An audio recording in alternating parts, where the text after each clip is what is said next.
So a huge month ahead of us, both in the TradFi and Bitcoin world, as the Fed are expected to cut rates for the first time since 2020. In this video, I'm going to be going over all the historical data to give us the best idea of what to expect in this current rate cycle and give us both the bullish and bearish scenarios. So let's get into it. Starting then with events this week, and this one isn't so much about data. This is just a big event which could have an impact on the markets. It is, of course, the Trump and Harris presidential debate, which is set for tomorrow, Tuesday, the 10th of September, 9 p.m. Eastern time. So again, not exactly database, but definitely something that could move the markets to be aware of. After that, then we have, of course, the CPI data coming out on Wednesday, the 11th. So another CPI print, it seems to come around very quickly. So at the moment, CPI is looking good. If we take a look at the previous few months, so the last time we had a hot print, so a print higher than what was expected, was all the way back in March. Since then, we've been coming in on target. So in May, forecast 3.4, came in 3.4. In June, we beat it, expected 3.4, came in at 3.3. June, we came in at 3%, expected 3.1, so beat it again. And last month, we beat it as well. Forecast at 3%, came in at 2.9%. So something to keep an eye on. We are forecast a 2.6%. So if we come in on, or if we beat it, probably going to be very bullish for the markets. However, if we come in with a hot print, anything above 2.6%, then probably going to expect a bit of a pullback and a risk off in both the S&P and Bitcoin. Next up, that will obviously impact whether the Federal Reserve make a 50 or 25 basis point rate cut. So it is forecast 100% chance that a rate cut is coming. It's super unlikely that we're not going to get a rate cut unless, of course, something crazy happens with the CPI. So highly or almost guaranteed we're going to get a rate cut. We've got a 73% chance of a 25 basis point cut and a 27% chance of a 50 basis point cut. Very unlikely that we are going to get that 50 basis point. There doesn't seem to be any real need for it. It's going to shock the markets, which is something that the Federal Reserve generally tend to try not to do. So very likely we're going to see that 25 basis points rate cut for the first time, as I said at the beginning of the video, since 2020. Now, this is a big event because it has obviously a big impact on the market. So what we're going to do, as I said, we're going to take a look at the previous data of what's happened historically with previous rate cuts. Now, for a lot of this data, I'm using a guy called Brett_ETH. Very good follow on Twitter. Very good looking at the macro data. So a few tweets from him as he's laid it out really nice and easy to follow. So this is the previous rate cuts put onto the current S&P chart. So these are the 4 rate cuts. You can see them in different colors. And what has tended to happen, the same pattern has repeated each time, where we have a little rally on the initial cut, followed by several weeks of decline. So you can see in the text here, the cycle, the 4 cutting cycles match the same data that we're currently seeing, with unemployment rate curving up, the 10 and 2-year inversion, etc. So very similar circumstances. And as you see, history shows that the market pumps on average for 25 days after the rate cuts, followed by an average of 13-month sell-off. So not a great look. That's the S&P. If we also take a look at the NASDAQ, again, very similar, around a 22% jump or pump on the initial rate cut, followed by a 56% sell-off. And again, as you can see here, the softest sell-off out of the 4 was a minus 24% after the cut. So as shown in 2000, the Nasdaq pumped 22% after the cut before it fell more than 50%. So the data at the moment pointing towards a little bit of a rally on the cuts, followed by a significant amount of downside. That's what history has done in the past. Whether it's going to repeat, we'll have to wait and see. In terms of, again, going back to the S&P, so spoke a minute ago about the circumstances being very similar to what's happened before. In 2008, we had interest rates at 5.25%, and that is where we pretty much are at the moment, between 5.2, we're at 5.5. potentially coming down to 5.25. And again, you can see these red lines where the rate cuts happened before, and look at the similarity to the chart structure as well. So before the first rate cut, we had this peak here, had a decline, came up, made a slight higher high, then a lower high, and then obviously we started dropping as the cuts came in.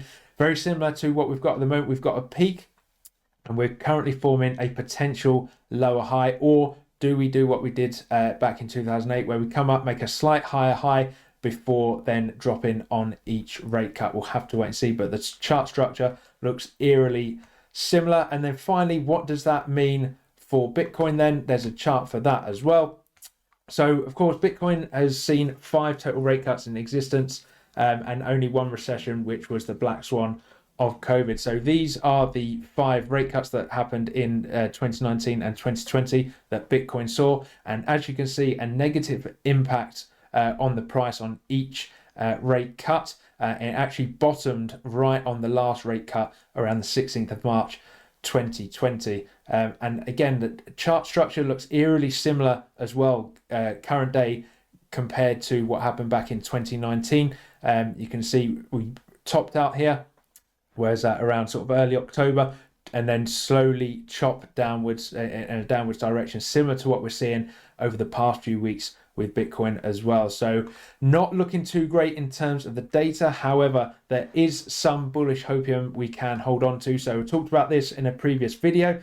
If we take a look at the Bitcoin previous historical returns, you can see that in September, we generally tend to have a very red month. You can see we've only had 3 green Septembers since 2013. And this September at the moment, certainly not deviating from that pattern. However, what we have seen is a very good performance in Q4 from Bitcoin. You can see the best quarter out of the year by far. So the median return in Q4 for Bitcoin over the years has been 56%, with the average being 88.84%. And also we can see these huge returns in Q4. So 479% in 2013, 215% in 2017, 168% in 2020. Are we going to get that big 3-figure return in Q4 of 2024? It's very interesting time at the moment going into these rate cuts. As I say, previous history tells us that they're bullish in the very short term, and then bearish in the medium term, and then long term bullish. So are we going to see the same pattern form on the S&P? Is Bitcoin going to follow the S&P if it does, or is Bitcoin going to break out on its own and make its own path? We'll have to wait and see. So with that being said, let's take a quick look at the chart. So BTC on the weekly time frame, you can see really big dump on Friday. Not a very good day at all. Both the S&P and crypto dropping a fair bit. On the weekly time frame, we obviously closed below the moving average 21 and that big weekly level 60k 2 weeks ago. And then last week, we pretty much hit 52k, that next weekly level that we talked about. So at the moment, bang in the middle between sort of 52 and 60k. Here around 55k in a bit of a no man's land. If we get a weekly candle close below 52k, I fully expect a retest of 45k as support. We've not actually retested that as support since we broke above it back in February. However, if we can get a weekly candle close back above 60k, back above the weekly moving average 21, then I think we are on the path back to all-time highs. But at the moment, as I say, bit of a no man's land. Don't diddle in the middle. If we go down to the daily time frame, in terms of the here and now, we have a little bit of resistance here at this daily and 4-hour FVG level around 55.6k. Get above that, then we need to contend with this daily level of 57.4, which is also where the daily moving average 21 is as well. If we can reclaim this level, reclaim the daily moving average 21, then I think there is a very good chance we can then get a weekly candle close back above 60k and make our way back to all-time highs. However, as I say, big risk that this is potentially just a dead cat bounce, lower high being put in here, and we roll over back down to 52, get a weekly close below 52, and head on down to 45k. So as I say, bang in the middle at the moment. Don't know which way it's going to go, but they're the two scenarios I'm looking at. In terms of Ethereum, we take a look at the weekly time frame. Again, in a bit of a no man's land, hovering above this sort of 2k monthly range high, which I personally think would be a really nice entry for a long. So you've got an easy invalidation, which is just breaking back inside the monthly range, but this should be a pretty decent support. Retesting the RSI 50 as well, which is usually a good area for a bounce. Weekly, as I say, sort of in the middle between that 2K monthly range high and 2.864 weekly level, which is all the way up here, which is where the moving average 21 is. Long way away from that. If we zoom in down to the daily, similar to BTC, we do have a little bit of danger here where we've got a daily and 4-hour FVG at around $2,350, which also lines up with 618 retracement as well from this leg of the move from Thursday down to the bottom of Friday's candle. So again, bit of a potential danger area there for the short term. We may be putting in another lower high, rolling back over, and we've got this daily level down here of support at 2177, which is held up pretty well. You can see it's a pretty solid bottom back from December and 2023 and January of this year. Lose that though, and then we are probably going to hit that monthly range high of 2K.